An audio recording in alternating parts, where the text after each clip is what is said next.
Hey, it's Monashee from Monashee.org. Today I want to share with you the 5 most important elements for creating a distinct commercial photography portfolio. Be sure to stick around to the end of this video because I have a very helpful support document to guide you through the whole process. To give you a little background, I've been working with commercial photographers for over 12 years in various aspects of branding, production, and shooting. One of the biggest challenges I have seen for photographers over the years is creating a portfolio for themselves. I totally get it.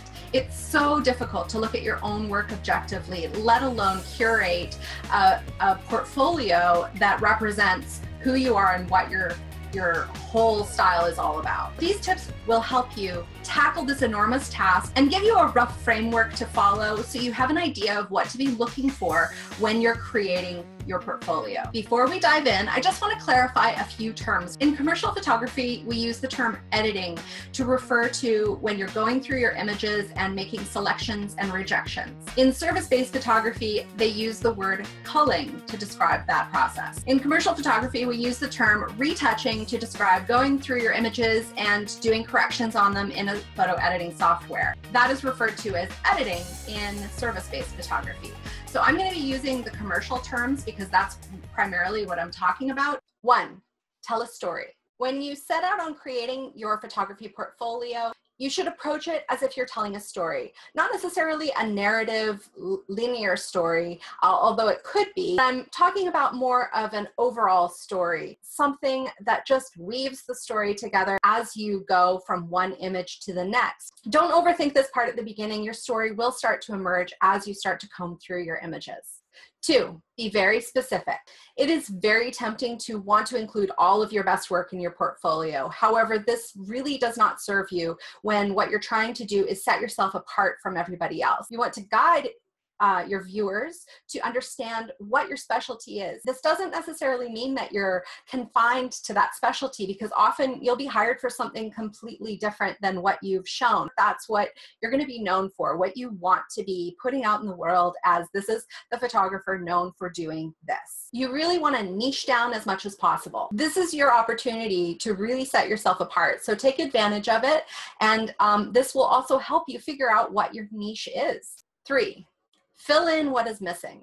If you found everything that you needed for your portfolio in your first round of editing, then I'm guessing that you're not getting specific enough. To really nail this, there are going to be some gaps in your portfolio. There are going to be some parts that are missing, whether that's telling the story and there are parts that are missing there, or perhaps it's something missing from what your ideal client is going to be looking for.